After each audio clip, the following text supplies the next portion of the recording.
तो hot stocks में आप सभी का बहुत बहुत स्वागत है। आपके पोर्टफोलियो से जुड़े स्टॉक्स के ऊपर हम लोग चर्चा करते हैं, कहाँ पर स्ट्रेंथ दिख रही है, कहाँ पर आगे जो है एक निवेश की रणनीति बनाई जा सकती है और कहाँ से जो है एग्जिट किया जा सकता है, सब पर हम लोग चर्चा करेंगे। सबसे पहले मैं गणेश इंफ्रा वर्ल्ड कि एक ऐसा स्टॉक है इसके ऊपर मैं चर्चा करना चाहूँगा यहाँ पर। और अगर आप इस स्टॉक को देखेंगे तो प्रदर्शन Q1 का एक बेहतर नंबर देखने को मिला है यहाँ पे। गणेश इंफ्रा वर्ल्ड जो एक ये स्टॉक है, यहाँ पे रेवेन्यू देखेंगे 110% बढ़ता हुआ दिखा है। प्रॉफिट आफ्टर टैक्स जो है 103% का जंप यहाँ पर देखने को मिला है। एबिटा में भी एक अच्छा खासा जंप जो है वो आता हुआ दिखा है यहाँ पर। और इसके अलावा भी अगर आप देखेंगे तो कंपनी का जो मार्केट कैप है करीब करीब 400 साढ़े 400 करोड़ के आसपास का, और इसके आधार पे अभी पी जो है वो शायद सिंगल डिजिट के आसपास पे ट्रेड कर रहा है यहाँ पर। और ऑर्डर बुक देखेंगे 4000 करोड़ के आसपास की ऑर्डर बुक दिख रही है यहाँ पे, तो साफ तौर पे आगे के हिसाब से रेवेन्यू विजिबिलिटी दिखती है।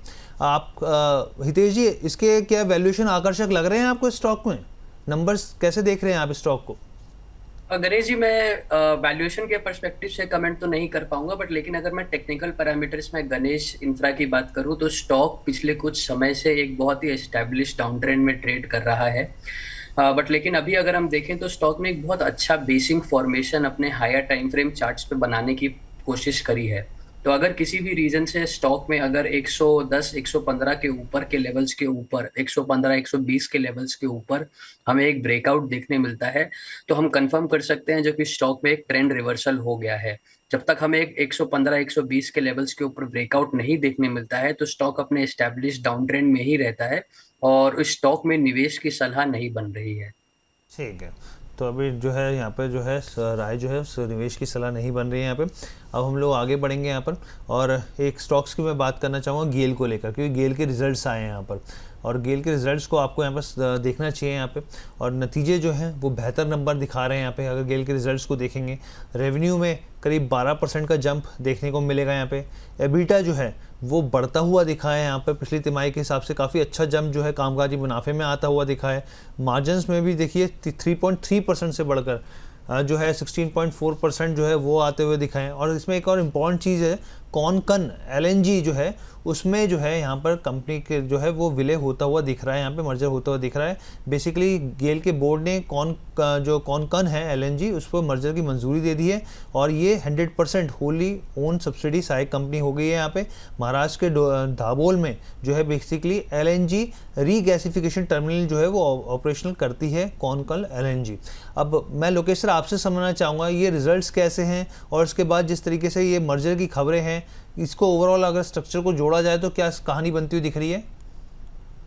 देखो हर्ष जी, मुझे ना थोड़ा सा ऑयल एंड गैस सेक्टर से डर लगता है क्योंकि ये गवर्नमेंट के रेगुलेशन में ज्यादा आता है। तो यहाँ पर जब भी कोई ट्रेड या इन्वेस्टमेंट करें, इन्वेस्टमेंट के केस में भी आपको स्टॉप लॉस जरूर मेंटेन करना है। न्यूज काफी अच्छा है, रिजल्ट काफी अच्छा लग रहा है और इसमें जो चार्ट पे ब्रेकआउट भी हमें दिख रहा है। तो सारे पैरामीटर्स अगर गवर्नमेंट को मैं थोड़ा सा इग्नोर कर दूं, जो गवर्नमेंट का इंटरवेंशन जो है उसको इग्नोर कर दूं, तो मुझे काफी वैल्यूएशन वाइज अट्रैक्टिव लग रहा है 180 में। तो उसके हिसाब से लिया जा सकता है। बट जैसे मैंने बताया, गवर्नमेंट का बहुत ज्यादा इसमें नजर रहती है ऊपर नीचे करने के लिए, क्योंकि ये NGO चलाते हैं गवर्नमेंट, वो इम्पोर्टेंट है क्योंकि वोट चाहिए होता है। करेक्ट। तो इस केस में क्या होता है, 180 181 में जरूर लीजिए मेरे हिसाब से। 165 का स्टॉप लॉस अगर आपका हॉरिजॉन लंबा है, मुझे लगता है स्टॉक आपको 230 240 तक दिखा सकता है। बट स्टॉप लॉस स्ट्रिक्टली रखना जरूरी है, चाहे वो गेल हो, चाहे वो SPCL BPCL IOC ONGC इस तरह की कंपनी हो। आज वो सब चलेंगे क्योंकि आज देखोगे आप, क्योंकि क्रूड ऑयल 90 से 83 के करीब आया है, तो आज वो भाग जाएंगे। राइट। तो स्टॉप लॉस जरूर मेंटेन करें, अदरवाइज फंसने का चांस पूरा पूरा रहता है। फंसने का चांस पूरा यहाँ पर रहता है। एक सवाल मैं सर लूँगा आपसे, क्योंकि हमारे एक दर्शक ने सवाल ये जानना चाह रहे हैं कि ऋषभ जी हैं कि any value buying share in your view 6 to 12 month. Sir मैं आपके पास आऊँगा अभी, लेकिन मैं हितेश जी आपसे समझना चाह रहा हूँ, कॉनकॉर्ड बायोटेक एक बार देखिए सर, आपको क्या यहाँ पर रिकवरी दिख रही है? चार्ट पैटर्न्स क्या कह रहे हैं यहाँ पर? क्या पॉजिटिव स्ट्रेंथ दिख रही है यहाँ पर? डेफिनेटली हर्ष जी, अगर मैं कॉनकॉर्ड बायोटेक का टेक्निकल स्ट्रक्चर देखूं तो नीचे के स्तर पर स्टॉक में बहुत अच्छी बाइंग देखने मिली है और स्टॉक ने एक बहुत सुंदर support around the levels of 1000 to 1020 के बीच में बनाया है। एंड उसके बाद एक higher high higher low formation में स्टॉक चला है ऊपर, जो हमें बताता है जो कि स्टॉक में जो एक पिछले कुछ समय से ट्रेंड डाउन की तरह डाउन ट्रेंड बना हुआ था स्टॉक में, वो रिवर्सल हो रहा है।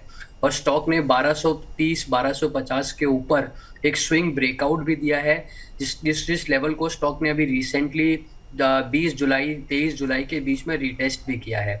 तो ओवरऑल स्ट्रक्चर कॉनकॉर्ड बायोटेक का हर्ष जी काफी बुलिश हो रहा है, और मीडियम टर्म में हमें लगता है स्टॉक 1560 से 1600 के बीच में ट्रेड होता हुआ दिख सकता है। चलिए, तो यहाँ पर देखिए जो है सर की मोहर लगती हुई दिख रही है, 1500-1600 तक के टारगेट्स यहाँ पर देखने को मिल सकते हैं। यहाँ पे हितेश जी की सलाह रहेगी यहाँ पे। अब मैं सर आपके पास आना चाहूँगा लोकेश सर, एक तो आईटीसी के नंबर्स पे मैं आपसे चर्चा करना चाहूँगा सर, क्योंकि मार्केट की जो एक्सपेक्टेशन थी उससे तो नंबर कमज़ोर रहे हैं यहाँ पे। क्योंकि अगर हम लोग मुनाफा भी देखें यहाँ पर तो करीब 27% जो है वो घटता हुआ दिखा है, रेवेन्यू में 28% जो है वो बढ़त देखने को मिली है। अगर आप यहाँ पे एबिटा देखेंगे, एबिटा डाउन हुआ है यहाँ पर। एबिटा मार्जिन्स में देखेंगे तो यहाँ पर 31.7% से घटकर 26% के आसपास आता हुआ दिखा, यानी कि यहाँ पर भी करीब 500 बेसिस पॉइंट का दबाव आया है। क्योंकि देखिए अब बिजनेस को अगर आप ब्रेकअप करेंगे एफएमसीजी में, अपने दर्शकों को हम लोग बताएं तो एफएमसीजी बिजनेस में अगर आप देखेंगे तो एक स्ट्रेंथ देखने को मिली है यहाँ पे। लेकिन सिगरेट जो अगर सेक्टर देखेंगे तो टैक्स बढ़ने के बाद भी जो है थोड़ा सा ज़रूर इम्पैक्ट आया है यहाँ पे, लेकिन उसके बावजूद कंपनी ने करीब 30 प्रोडक्ट्स जो हैं वो उसकी प्राइसिंग को लेकर, रणनीति को लेकर एक मजबूत मांग जो है वो देखने को मिली है। एग्री बिजनेस जो है यहाँ पर वो एक्सपोर्ट के हिसाब से कमज़ोर रहा है यहाँ पे। अगर आप पेपर और पैकेजिंग की बात करेंगे यहाँ पर तो एक बेहतर कीमतें और वॉल्यूम के दम पर जो है रेवेन्यू बढ़ता हुआ दिखा है, मार्जिन में भी सुधार आता हुआ दिखा है। सर आईटीसी के नंबर्स किस तरीके से आप देख रहे हैं? और पिछले कुछ समय में सर बहुत सारे म्यूचुअल फंड ने अभी आईटीसी को एक्यूमुलेट किया। मैं देख रहा था जुलाई के नंबर्स जो आ रहे थे यहाँ पर, उनकी फैक्ट शीट चेक कर रहा था, तो आईटीसी को एक्यूमुलेट किया है सर, ये क्या इंडिकेट कर रहा है यहाँ पर? दो चीज में बात कर लेता हूँ। पहला चीज, ये मार्केट के एक्सपेक्टेशन से खराब रिजल्ट नहीं आया। मार्केट के एक्सपेक्टेशन था खराब रिजल्ट है, अब चार्ट देख लो तो समझ में आ जाएगा। एक्सपेक्टेशन किसका ज्यादा था? म्यूचुअल फंड को ज्यादा था, जिन्होंने लिया है जो भाई अच्छा रिजल्ट आ जाएगा। बट मार्केट को अगर चार्ट देखेंगे तो 480-90 से टूटते हुए आ रहा है और 280 आया है। एक्सेप्ट नेस्ले और मेरिको में थोड़ा बहुत रिजल्ट अच्छा आ रहा है। इसके अलावा मुझे एफएमसीजी में कोई भी स्टॉक ज्यादा पसंद नहीं है, नंबर 1। अब नंबर 2, जो आप बोल रहे हो जो आईटीसी को म्यूचुअल फंड खरीद रहे हैं, इसलिए खरीद रहे हैं जैसे मैंने बात की थी, एफआईज बेच रहे हैं तो कुछ कोई ना कोई तो खरीद रहा है। वो जो खरीद रहा है वो डीआईज खरीद रहा है।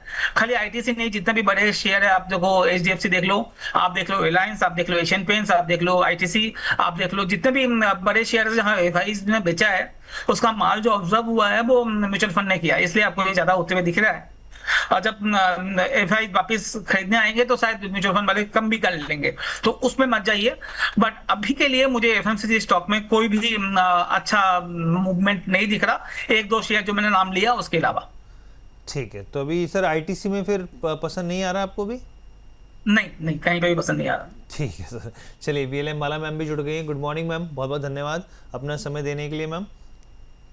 Good morning to all viewers. और आल्सो को-पैनलिस्ट, थोड़ा सा स्कूल में बेबी को ड्रॉप किया तो थोड़ा हड़बड़ी है। चलिए मैम, अब मैम मैं आपसे एक सेक्टर के ऊपर खास तौर पे समझना चाह रहा था मैम, क्योंकि जिस तरीके के नंबर्स ऑटो के आए हैं मैम और घरेलू बाजार के, वो नंबर्स बहुत ज़्यादा जो है रेजिलियंस दिखाते हैं। और ख़ास तौर पर मैं देख रहा था टाटा मोटर्स के नंबर्स जो है, सेल्स के नंबर बहुत ही शानदार रहे हैं यहाँ पर। अब होलसेल्स नंबर्स भी देखें अगर हम लोग जुलाई के हिसाब से, तो देखिए 58.4%, मारुति सुजुकी के 42% के पार, हुंडई मोटर्स भी 23% के पार, M&M 20% के पार। मैम नंबर्स काफ़ी बेहतर रहे हैं यहाँ पर। आप किस तरीके से देख रहे हैं? क्योंकि अब ये जो है पूरा बहुत अपने आप में एक कंजम्पशन सेक्टर है, ऑटो एंसिलरीज और बहुत सारी चीज़ें और भी हैं मैम यहाँ पर। आपका क्या मानना है मैम? और मारुति के भी नंबर्स आए हैं यहाँ पर, रिजल्ट्स आए हैं। ओवरऑल इस पूरे सेक्टर पैक में आपको क्या पसंद आ रहा है? और ऑटो एंसिलरी को भी अगर जोड़ दिया जाए तो मैम। हर्षी जी, और बात ठीक है, ये जो बाइंग दिख रही है, ये बाइंग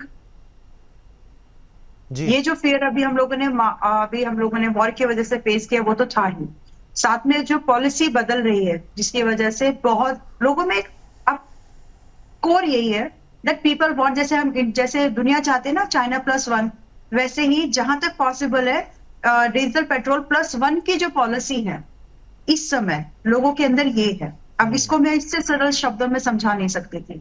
डीजल पेट्रोल +1 कि ये जो पॉलिसी है इनके प्रोडक्ट्स में डिमांड को आगे भी बूस्ट करेगी। एंड एक हम बड़ा जंप देखेंगे, मतलब आगे भी, मतलब ये जो अभी हम लोगों ने 2-3 क्वार्टर से कंटिन्यू इस सेक्टर में बढ़िया उम्मीद है कि आपका सेल्स जो है, नंबर ऑफ यूनिट्स मार्जिन्स के साथ बढ़ते हुए दिखेगी। और इसके साथ में ये इंडस्ट्री जैसे होता है ना, मैं हर बार एक बात बोलती हूँ कि जिस इंडस्ट्री में सबसे ज्यादा प्रेशर आपको देखने के लिए मिल रहा हो फंड मैक्रो फैक्टर के तौर पर, वही है सबसे ज्यादा पैसा जो आपका बन सकता है। सिमिलरली आईटी में ऐसा हुआ है। अब यहाँ पर भी कंपनीज को नहीं पता है, ऑटो मेकर्स को नहीं पता है कि हम कैसे इस बहुत जो रैपिड चेंज आ रहा है, एथेनॉल के साथ में आ रहा है, फिर ईवी के साथ में आ रहा है, अभी तो ईवी से कॉप अप करे थे, अभी एथेनॉल वाले इंजन से आ गया। सो ये जो चेंज है ये बहुत ड्रास्टिक है एंड सस्टेनेबल मूव रहेगा ये। तो मेरे हिसाब से तो आप बिल्कुल R&D वाली कंपनी जैसे सोना कॉमस्टार हो गया, BLW, फोकस रखिए। मदरसन सुमी वायरिंग जो है फोकस रखिए। बाकी एब्सोल्यूट प्रोडक्ट अगर आप की बात करेंगे कि किनके ज्यादा बिक सकते हैं, तो पैसेंजर सेगमेंट में से टाटा मोटर्स अभी बहुत वैल्यू बाइंग अपॉर्चुनिटी दे रहा है, अभी चला नहीं है, जबकि नंबर्स उसी के सबसे ज्यादा अच्छे हैं। हमने वैसे इसको बाइंग रिकमेंड कर दिया है। ऑटो के मेरे ख्याल से मैंने लगभग सभी स्टॉक्स दिए हैं, तो अभी ज्यादा जगह जहां पर बची हुई है 3 stocks auto main player branded जो रहते हैं, TMTV, M&M महिंद्रा, आप उसमें से इंक्लूड कर सकते हैं। और दूसरा अगर आप चाहें तो TVS, क्योंकि वो 2 व्हीलर सेगमेंट को कवर कर लेगा। तो ये 3 काउंटर्स जो ऑटो के पूरे इस मूवमेंट को एंड प्रोडक्ट के तौर पर कवर कर लेंगे। बाकी सोना, BLW एंड आप मदरसन संवर्धना इनको ले सकते हैं। अलॉन्ग विद दिस अगर आपका थोड़ा नजरिया थोड़ा बड़ा है तो मेरी प्रॉफिट बुकिंग की सलाह नहीं होगी। कोशिश करिए इन पोजीशंस को अगले कुछ महीने कैरी करें, क्योंकि जो नंबर की बात हमने की है कि अगले 2-3 क्वार्टर्स इनके लिए अच्छे होंगे, वो 2-3 क्वार्टर का जो मूवमेंट है वो आपको अगले 2 से 3 महीने में ही दिख जाना है। क्योंकि प्राइस जब मुझे पता चल रहा है तो मार्केट को तो वैसे ही पता है। तो फ्यूचर में हो जाने वाली चीजों को वो प्रेजेंट में डिस्काउंट करने की कोशिश करेगा, और जो चीज समय लेगी वो आपको जल्दी मिल सकता है। तो फिलहाल के लिए अपने पोर्टफोलियो में 2 सेक्टर्स मेरी नजर में ऐसे हैं जहां पर अभी भी आप ओवरवेट हो सकते हैं। वन इज IT, मैं ओवरवेट की बात कर रही हूँ, one is IT and one is absolute auto, और ऑटो के साथ ऑटो एंसिलरी जोड़ लेना मतलब फायदे की बात होगी। तो यहाँ पर बहुत जगह है अभी, प्लीज गो फॉर इट, अच्छी जगह है। टाटा मोटर्स को लेके मैम टारगेट्स क्या देख रहे हैं आप अभी फिलहाल के लिए? अभी तो देखिए, आई विश की गैप अप ना हो, नंबर्स अच्छे हैं, उसके बाद मार्केट अभी खुल रहे तो गैप अप आ सकता है। बट हम मुझे जो सिंपली टारगेट दिख रहा है 450 मिनिमम बाय दिसंबर से पहले ही आ सकते हैं ये। और एक बार 450 ने क्लेम किया तो फिर स्टॉक अपने फिर ये अपने 510, 530 ये भाव को चेज करने की कोशिश करेगा, but that may take a little longer time. लेकिन आप देखिए 450 के बाद ज्यादा जगह नहीं दिखती, वो 15% है। लेकिन अभी जब ये प्राइस क्लोज हुआ है 335, 340 की रेंज पर, तो आपका 450 is 35%। So this is move wise. यहाँ पर फिलहाल इस मूवमेंट को कैच करना ज्यादा अच्छा है। 450 निकल जाए तो फिर आप दूसरी जगह पर अपॉर्चुनिटी ढूंढिए। अगर आपको मन है इसी में बने रहना है तो बने रह जाओ, कोई दिक्कत बिल्कुल नहीं। ठीक है, अंबाला मैम मैं आपके पास आऊंगा। जी प्लीज। ये तो अभी बात बिकॉज ये बात अधूरी रह जाएगी, मोटर सेगमेंट की बात हो रही है, तो ये तो बात अभी सिर्फ पैसेंजर व्हीकल्स की हुई है। ये चीज जो अभी हम लोग एक्सपीरियंस कर रहे हैं, कमर्शियल व्हीकल कहाँ है अभी। तो आपकी अगली जो बातचीत होगी, आप SML महिंद्रा हो गए जो कि ट्रक्स में काम करता है, देन आपका फोर्स मोटर हो गए जो बसेस एंड दूसरे कमर्शियल व्हीकल को बनाता है। अगला पड़ाव वो है, डोंट मिस दैट। ठीक है मैम, मैं आपके पास आऊंगा। जियो फाइनेंशियल के एक बार आप चार्ट प्लीज देखिएगा कि आपको लग रहा है कि एक अच्छा मूव बनता हुआ दिख सकता है यहाँ पे। लेकिन उससे पहले मैं एक बार हितेश जी आपके पास आऊंगा। सर क्यूपिड को एक बार देखिए, हमारे दर्शक जो हैं कुछ सवाल क्यूपिड को लेके पूछना चाह रहे हैं कि आगे का नजरिया आपको कैसा दिख रहा है, प्लीज सजेस्ट कीजिए सर। हितेश जी। हर जी, अगर मैं क्यूपिड के चार्ट देखूं तो स्टॉक बहुत ही स्ट्रॉन्ग अप ट्रेंड में है, और अब अभी रिसेंटली स्टॉक ने 220 के ऊपर वापस एक ब्रेकआउट दिया है, जिसे हम कंटिन्यूएशन ब्रेकआउट टेक्निकल पैरेलल्स में बोलते हैं। स्टॉक ने रिसेंटली एक अच्छा रिट्रेसमेंट भी दिया था अपने 20 डे एक्सपोनेंशियल मूविंग एवरेज पे। तो ओवरऑल स्ट्रक्चर क्यूपिड का बहुत स्ट्रॉन्ग है, और किसी भी प्रकार का ट्रेंड रिवर्सल या किसी भी प्रकार की वीकनेस हमें स्टॉक में रीसेंट टर्म्स में दिखाई नहीं दे रही है। तो क्यूपिड में हर्ष जी बने रहने की सलाह हमारे तरफ से रहेगी।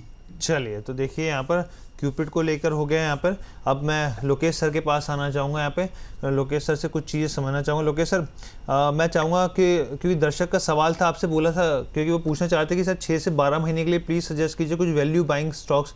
सर आपके रडार पर कौन से शेयर्स आएंगे? मेरा काम अंबाला मैम ने कर दिया है। तो वहां पर ध्यान रखें, ऑटो एंसिलरी स्टॉक्स में ध्यान दें। जी। अब वहां पर जबरदस्त अप मूव आ रहा है, जैसे स्टार्टिंग में बताया।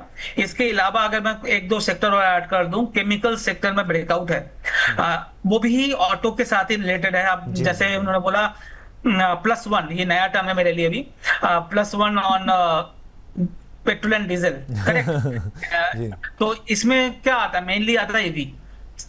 ईवी में आप अगर प्योर प्ले करना चाहते हैं तो टीवीएस करो, जैसे अमला मैम ने बताया। अगर प्योर प्ले नहीं करना और ईवी बैटरीज में आपको ध्यान देना है तो एक्साइड में जाओ, एक्साइड अच्छा कर रहा है, राइट। अमर राजा नहीं बोल रहा हूं मैं, एक्साइड बोल रहा जी। हूँ। एक्साइड को भी आपको ध्यान देना, उसके पीछे जाना आपको। तो केमिकल स्टॉक है हिमाद्री जो बैटरी मैन्युफैक्चरिंग में काम करता है। स्टैलियन बहुत अच्छा काम कर रहा है, स्टैलियन का चार्ट देखो, जबरदस्त आपको दिखेगा। 260 270 चल रहा है, 200 रुपए से 60 रुपए चल गया है। हिमाद्री का रिजल्ट काफी अच्छा है। और एक्यूटस केमिकल, फ्लोरोकेमिकल, ये चारों बैटरी मैन्युफैक्चरिंग में हेल्प करता है केमिकल के साथ। तो पूरा मैंने एक वैल्यू चेन बता दिया आपको। आपको मेन चाहिए तो टीवीएस में दिमाग लगाइए, नंबर 1 प्लेयर है। अगर आपको उसके पीछे वाला चाहिए तो एक्साइड में ध्यान रखिए, उसके पीछे वाला चाहिए तो 4 कंपनी और मैंने बता दिया। तो आप आपके हिसाब से डिसाइड कर लीजिए। मुझे लगता है ये जो भी मैंने स्टॉक बताया है आने वाले 6-12 महीने में अच्छा कर सकता है। ठीक है हितेश जी, एक बार आप उषा मार्टिन का चार्ट देखिएगा। मैं आता हूं आपके पास सर, ये स्टॉक कैसा लग रहा है आपको, प्लीज सजेस्ट कीजिएगा यहाँ पे। लेकिन अंबाला मैम क्योंकि आए हैं आप, तो मैम दर्शक, एक तो मैम जियो फाइनेंशियल को लेकर उसका क्या आपको लग रहा है यहाँ पर, दूसरी चीज़ आपके रेडार पे कौन से स्टॉक्स रहेंगे मैम शॉर्ट टर्म के लिहाज से? Okay, Jio Financial is one of them, and I kept on asking कि ये 220 पर अच्छा है काउंटर, और ये हमारे लॉन्ग टर्म पोर्टफोलियो का पार्ट है मेंबर्स के लिए।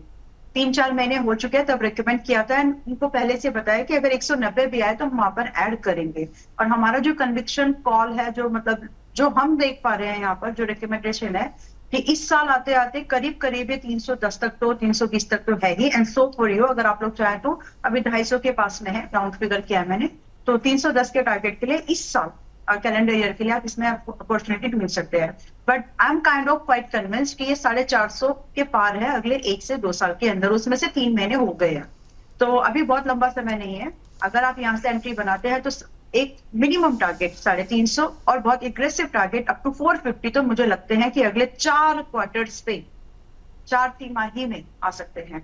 तो बहुत ही ब्रिलियंट काउंटर है। और अभी जस्ट जिन लोगों को लगता है जियो फाइनेंशियल कर क्या रहा है, जियो फाइनेंशियल ना आजकल ITR भी फाइल कर रहा है। तो बिजनेस घर से आप समझिए, मतलब बहुत मास में काम हो रहा है।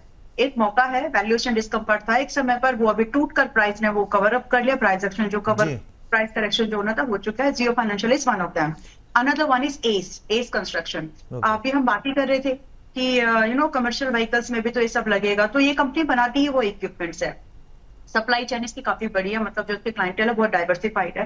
तो कुछ भी होगा तो ये अपने आप को बचाने की पूरी कोशिश करेगी। एस एक्शन कंस्ट्रक्शन इक्विपमेंट पहले से रिकमेंडेशन में है, करीब करीब 810 के भाव से, उसको भी होल्ड करो। और अभी 1070 पर आया है, बाय कर सकते हैं। अगला टारगेट जो यहाँ पर स्ट्रेट दिखता है वो करीब 20%, लाइक 18% समथिंग 1200।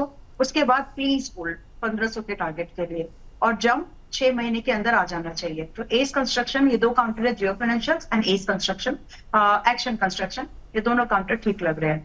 एक्शन में आपका स्टॉप लॉस जरूर लगा करके चलिएगा, क्योंकि ट्रेंड की मजबूती 970 के नीचे कमजोर हो जाएगी। तो 970 का स्टॉप लॉस लगा करके 1050 से 1100 की रेंज में बाय एक्शन कंस्ट्रक्शंस में ले सकते हैं। और इट इज 3 अगस्त। ठीक है। अच्छा सर, एक तो उषा मार्टिन था सर, मैं आपके पास आया था हितेश सर, और एक सुप्रजीत इंजीनियरिंग, इन 2 स्टॉक्स को देखिए सर, क्या पैटर्न कह रहे हैं सर? हर चीज, अगर मैं उषा मार्टिन की बात करूं तो उषा मार्टिन का स्टॉक जो है बहुत ही स्ट्रॉन्ग अप ट्रेंड में है। रिसेंटली स्टॉक ने 467 470 के ऊपर एक ब्रेकआउट दिया था, एंड अभी रिसेंटली हालांकि स्टॉक को ऊपर से अराउंड 510 515 के पास से थोड़ा सा सेलिंग प्रेशर देखने मिला है। बट लेकिन वहां से स्टॉक जब नीचे आया है तो लगभग 567 570 के एरिया में बहुत अच्छा सपोर्ट बनाया है। अब अगर मैं टेक्निकल पैरेलल्स में बात करूं तो एक कॉन्सेप्ट होता है द प्रिंसिपल ऑफ पोलैरिटी, जहां पे प्रीवियस रेजिस्टेंस अपना प्रीवियस अब करंट सपोर्ट बन जाता है। तो स्टॉक ने प्रीवियस रेजिस्टेंस पे ही एक बहुत अच्छा फिर से सपोर्ट बना करके वापस ऊपर आने की कोशिश करी है। हैविंग सेड दैट, हरजीत थोड़ा सा मीडियम टर्म में या शॉर्ट टर्म में स्टॉक थोड़ा सा अंडर प्रेशर है। बट लेकिन अगर हमें 526 530 के ऊपर स्टॉक में एक ब्रेकआउट वापस मिलता है तो हम एक्सपेक्ट कर सकते हैं जो कि स्टॉक अपना अप ट्रेंड वापस रिज्यूम करेगा, और हमें लगता है stock around medium term to long term में 660 टू 670 के जोन्स को भी रीटेस्ट कर सकता है। तो ओवरऑल स्ट्रक्चर उषा मार्टिन में अच्छा है, बने रहने की सलाह रहेगी जब तक स्टॉक अपने रीसेंट स्विंग लो अराउंड 460 465 के बीच में ब्रेक ना करे। ठीक है sir. Suprajit engineering sir? Suprajit engineering की बात करें तो सुप्रजीत का ओवरऑल चार्ट स्ट्रक्चर अच्छा है, बट लेकिन स्टॉक थोड़ा सा अंडर प्रेशर आया है अभी रिसेंट टाइम्स में 600 के पास से, जहां पे हमने स्टॉक में 380 400 के बीच तक का रिट्रेसमेंट भी देखा है। बट लेकिन क्योंकि हमने mid cap space small cap space में वापस एक रिन्यूड स्ट्रेंथ और वाइटैलिटी देख रहे हैं, तो सुप्रजीत में भी चार्ट स्ट्रक्चर थोड़ा सा फंसा हुआ सा है, एक साइडवेज सा ट्रेंड देखने मिल रहा है। बट लेकिन स्टॉक अगर अराउंड द लेवल्स ऑफ 500 510 515 के ऊपर वापस चलना स्टार्ट करता है, क्योंकि स्टॉक में हमें मीडियम टर्म में एक बुलिश क्रॉसओवर भी देखने मिल रहा है, जहां पर स्टॉक अपने 20 एक्सपोनेंशियल मूविंग एवरेज को 50 डे एक्सपोनेंशियल मूविंग एवरेज के ऊपर ब्रेकआउट कर रहा है। तो 525 530 के ऊपर स्टॉक में वापस बाई करना चाहिए, बट लेकिन जब तक 520 525 के नीचे रहता है स्टॉक, तो स्टॉक ओवरऑल साइडवेज है। ठीक है मैम, अम्बाला में मैं आपके पास आऊँगा इरडा को लेकर, क्योंकि इरडा के आज रिजल्ट्स भी आएंगे यहाँ पर, और एसबीआई फंड्स के भी रिजल्ट्स आएंगे, तो इसके ऊपर मैं चर्चा करना चाहूँगा आपके पास। लेकिन उससे पहले मैं सर आपके पास आना चाहूँगा लोकेश सर। और हम लोग जो बेसिकली मॉर्निंग शो करते हैं, कई बार रिसर्च के जरिए सर मैंने कोशिश की CDMO स्टॉक्स के बारे में बात करने की यहाँ पर, और आप ये देखिए मैं देख रहा था नंबर्स के हिसाब से यहाँ पर 5 CDMO कंपनी ऐसी रही जिन्होंने 19% से लेकर 67% का रेवेन्यू ग्रोथ दिखाई है, और 2 कंपनियां एबिटा के हिसाब से 70% से ज़्यादा भागती हुई दिखी हैं। और डीवीज लैब्स के क्या नंबर आए हैं, काफ़ी बेहतर स्थिति दिख रही है। और मैं लॉरस लैब्स के नंबर्स देख रहा था, क्या शानदार स्ट्रेंथ है sir. Equitas chemical, one source speciality pharma, Piramal है, और सेनोरस फार्मास्यूटिकल सर, ये तमाम ऐसे नंबर्स हैं जो बहुत ही बेहतरीन निकल के आए हैं। हालांकि आप बेहतर बताएंगे हमारे दर्शकों के लिहाज से सर, आपको क्या लग रहा है अभी भी इन फार्मा स्टॉक्स में स्ट्रेंथ है यहाँ पर, और जिस तरीके से नंबर्स निकल के आ रहे हैं सर, ये क्या कहानी इंडिकेट कर रहे हैं? कोई अगर सेक्टर में कुछ आपको पिक रहे हो तो वो भी प्लीज शेयर कीजिए सर। हर्ष जी, पूरी तरह से सहमत हूँ आपसे।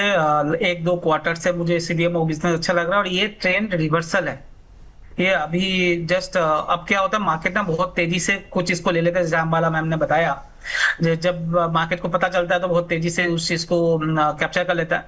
तो वही आपको लॉरस लैब में होते हुए दिखा है। मगर आप अगर देखेंगे ध्यान से ना, तो बहुत सारे स्टॉक CDMO में ऐसे हैं जो अभी भी बहुत प्यारे और बहुत वैल्यूएशन वाइज कंफर्ट जोन में है। और ये बिजनेस जस्ट स्टार्ट हुआ है, ब्रेकआउट दिया है अपनी लोअर लेवल से, जो 10 साल से साइडवेज थे। 2016 के बाद से ही सारे, एक बार कोरोना के टाइम पे एक बार अपमूव आया था, बट वो टिका नहीं।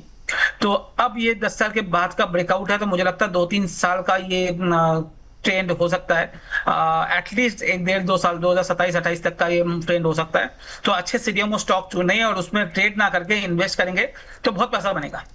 बिल्कुल सर, और हम लोग चूक ना जाना के जरिए हम लोगों ने लगातार बार बार अपने दर्शकों के सामने यहाँ पे फार्मा और खासतौर पर CDMO कंपनी को रखा है यहाँ पे, ताकि उनको बता सकेंगे पिछले 3 से 4 महीने में क्या स्थिति देखने को मिल रही है। सर ने यहाँ पे जो है क्लैरिटी दे दी यहाँ पर, और डीवीज लैब्स पे जो है आज रिएक्शन आता हुआ दिखेगा, रिजल्ट्स जो आए हैं यहाँ पर। अम्बाला मैम, आपसे प्रतिक्रिया मैम इरडा और SBI फंड। इरेडा में आज छोटे नंबर सोच आएंगे इन टर्म्स ऑफ, मतलब नंबर की एक्सपेक्टेशन मेरी काफी अच्छी है। जो डिस्ट्रीब्यूशन है वो अच्छा दिख सकता है। बाकी प्राइस पर हो सकता है कि आज आपको 115 और 120 की ओपनिंग इसी रेंज में मिले, या फिर ट्रेडेबल रेंज बोल सकते हैं। अगर ऊपर नीचे ओपन पे होकर तो ट्रेडेबल रेंज आज इरेडा में रह जाएगी। पिछला सेशन जो क्लोज हुआ था 117 का था, तो ये बाइंग अपॉर्चुनिटी है। अगर आप देखिए, एक चीज आप लोग समझने की बिल्कुल कोशिश कर लीजिए, धीरे धीरे ही सही, लेकिन मैन्युफैक्चरिंग हो रही है अब इंडिया में। और ये मैन्युफैक्चरिंग की, मैंने धीरे धीरे बोला, ये स्लो पेस है लेकिन हो रहा है। अब इसके लिए जो हमारी एनर्जी की रिक्वायरमेंट है वो सिर्फ मैन्युफैक्चरिंग सेक्टर से ही नहीं बढ़ रही है, वो मतलब ये इंडिविजुअल पर्सनल कंजप्शन सेक्टर से नहीं बढ़ रही है, इंडस्ट्री से, ये मैन्युफैक्चरिंग इंडस्ट्री से भी बड़ी डिमांड जनरेट होने वाली है। तो बिल्कुल यहाँ पर आपको एक 2 साल का इन्वेस्टमेंट वाइजली प्लान करिए। पिछले 1 से 2 साल वाले इन्वेस्टर को इसने काफी परेशान किया है। Now this is the time जहां पर बहुत ज्यादा, हमेशा एक बात याद रखिएगा कि जब आप खरीद रहे हैं तो वहां से प्रोबेबिलिटी क्या है, इरेडा में बड़ी गिरावट की प्रोबेबिलिटी परसेंटेज वाइज कम हो गई है। तो मेरे हिसाब से यहाँ पर बाइंग की अपॉर्चुनिटी ढूंढ लीजिए। 1 से 2 साल रखेंगे तो ये जो हम लोग पहले एक्सपेक्ट कर रहे थे, जो पहले हुआ था, वो अब हो सकता है। तो खरीदने की सलाह होगी 115 से 120 की रेंज में, लेकिन फिलहाल स्टॉप लॉस बहुत नेक टू नेक छोटा रखना है 110 का। अगर ये स्टॉप लॉस टूटा तो देखेंगे दोबारा एंट्री कहाँ करनी है, बट करनी तो चाहिए। तो यहाँ पर अभी नंबर्स ठीक ठाक ही आने की एक्सपेक्टेशन है, बाय का व्यू है। दूसरा आपने एसबीआई फंड की बात की है। जी ma'am. SBI fund newly listed है, तो चार्ट पे तो आप कुछ खास देख नहीं पाएंगे, लेकिन हाँ, आपको जब आईपीओ के टाइम पर जब हम लोग बातचीत करें तो एक वैल्यूएशन कंफर्ट है, और उसके चलते हो सकता है कि यहाँ पर आपको आज आई एम नॉट श्योर, थोड़ा सा अगर सस्ता खुल जाए तो अच्छी बात होगी, लेकिन 560 से 570 की range, previous closing price was 589, तो इस प्राइस पॉइंट पर 560-70 की रेंज में खुल जाए तो खरीदते जा सकते हैं। हम यहाँ पर स्टॉप लॉस थोड़ा सा दूर का रखेंगे, अभी फिलहाल के लिए 520 रिक्वायर्ड है। पहले 470 था जो एकदम लंबे समय के लिए होल्ड कर रहे थे, तो अभी स्टॉप लॉस 520 का रख के आप इसमें एंट्री ढूंढ सकते हैं। पॉसिबली स्विंग ट्रेड के लिए टारगेट 3-4 हफ्तों के हिसाब से, नहीं 3-4 हफ्ते छोटा हो जाएगा, करीब 4 से 6 हफ्ते के हिसाब से अगर आप इसमें एंट्री ढूंढना चाह रहे हैं तो करीब 615 से 640 के टारगेट आप एक्सपेक्ट कर सकते हैं। सो करंट प्राइस पर वो जंप जो बैठता है लगभग 10 से 12% का, इतना ही है। तो फिलहाल के लिए तो एसबीआई में इन्वेस्टर बन के पैसा लगाएंगे तो ज्यादा बनेगा, ट्रेड में छोटे छोटे मूव से मिल पाएंगे। ठीक है, तो यहाँ पर जो है मैम की तरफ से जो 2 खास शेयर थे उसके ऊपर सलाह दे दी, और ख़ास तौर पर इन्वेस्टर्स का, रिटेलर्स की काफ़ी रुझान इन शेयरों पर रहता है यहाँ पर। हितेश जी, आपको सर जाना तो नहीं है, आप हमारे साथ जुड़ सकते हैं अभी 10 मिनट और? 10 मिनट जुड़ सकता हूँ हर जी। चलिए ठीक है। हितेश जी, तो आप भी बताइए सर, आपके रडार पर कौन से स्टॉक्स है कैश मार्केट में जो आपको पसंद आ रहे हैं? एक स्टॉक है from the defence pack Har ji, HAL। अगर हम रिसेंट पास्ट में देखें तो डिफेंस शेयर्स में हमें थोड़ी सी बिकावली या सेलिंग प्रेशर हमें देखने मिला है, बट लेकिन हर जी HAL रिलेटिवली डिफेंस में बहुत स्ट्रॉन्ग परफॉर्म किया है, और हम जनरली टेक्निकल पैरेलेंस में ये हमेशा बोलते हैं जो कि कोई भी स्टॉक अपने ब्रॉडर मार्केट को या ब्रॉडर इंडेक्स को आउट परफॉर्म करे तो हमें उसमें पार्टिसिपेट हमेशा करना चाहिए। तो HAL एक स्टॉक है जहां पर हमें एक continuous breakout above the levels of 4610 4620 के ऊपर हमें एक ब्रेकआउट दिख रहा है। तो मीडियम टर्म के पर्सपेक्टिव से HAL बाई करना चाहिए। करंट प्राइस पे बाई कर सकते हैं with stop loss of 4480 to 4470, और हमें लगता है स्टॉक मीडियम टर्म में 4850 से 4900 के लेवल्स को जरूर टेस्ट करेगा। और दूसरा स्टॉक जो हम रेकमेंड करना चाहेंगे वो है मदरसन। मदरसन पिछले कुछ समय में थोड़ा सा अंडर प्रेशर रहा है, बट लेकिन वापस से स्टॉक में हर जी हमें एक रिवर्सल या फिर एक ट्रेंड कंटिन्यूएशन का पैटर्न उसके medium term to daily charts पे देखने मिल रहा है। तो मदरसन पे बाई रेकमेंड रहेगी हमारी। थोड़ा सा नीचे बाई करना चाहिए around the levels of 149.50 to 150 with a stop loss of around 144 to 143.50, and recent में हमें लगता है स्टॉक 156 to 160 के बीच में टेस्ट कर सकता है। चलिए, इससे बेहतर और आपको शो कहाँ मिलेगा? बैक टू मतलब 18 से 19 पिक्स तो यहीं निकल कर आ गए देखते देखते। यहाँ पर कितने सारे स्टॉक्स के ऊपर हम लोगों ने चर्चा कर ली यहाँ पर। अच्छा, एक मैं आपसे समझना चाह रहा था सर, लोकेश सर, नाल्को एक बार देखिए सर, इसके चार्ट पैटर्न्स आपको कैसे लग रहे हैं सर? पसंद आ रहा है आपको ये stock sir? National aluminium, right? जी सर। जी, नेशनल एल्युमिनियम में आप सपोर्ट ले रहा है 320-330 के बीच में। अच्छा लग रहा है लॉन्ग टर्म में एल्युमिनियम, बहुत अच्छा लग रहा है, क्योंकि आपको मेटल सेक्टर में एक करेक्शन दिखा था लास्ट 1.5-2 महीना में, और इसीलिए ये 430-40 से आपको करेक्ट होकर 350-340 देखने को मिला है। तो धीरे धीरे एक्यूमुलेट करने का जोन में है ये नेशनल एल्युमिनियम। बहुत इंपॉर्टेंट है 330-325, अगर ये टूट जाए तो 100% निकलना है, अदरवाइज इस स्टॉक को अभी एक्यूमुलेट करें वापिस 430-440 के टारगेट के लिए। ठीक है, तो हितेश जी सर बहुत बहुत धन्यवाद, थैंक यू सो मच हमारे साथ जुड़ने के लिए सर। और साथ ही sir disclaimer please. Thank you Harjeet, thank you मेरे को अपने शो पर इनवाइट करने के लिए, और आपके दर्शकों को भी बहुत बहुत धन्यवाद। एंड डिस्क्लेमर ये रहेगा, जो कि मैंने जिन भी स्टॉक्स के बारे में डिस्कशन करा है उस पर मेरे पर्सनल होल्डिंग्स नहीं है, बट लेकिन हमने हमारे क्लाइंट्स को एट एंजल वन जरूर रेकमेंड किया होगा। बट लेकिन अगर आप किसी भी स्टॉक पर जिस पर हमने रेकमेंडेशन दिया है उस पर निवेश या ट्रेड करना चाहते हैं तो अपने फाइनेंशियल एडवाइजर से जरूर कंसल्ट करें। Thank you. Thank you sir, बहुत बहुत धन्यवाद हमारे साथ। Thank you, and thank you to all your panellists. Thank you Harji. Thank you sir. तो अभी फिलहाल के लिए हम लोग अपने हॉट स्टॉक्स का सेगमेंट यहीं पे समाप्त करते हैं। आप कहीं जाइएगा नहीं, 9:30 तक हमारे साथ बने रहिए।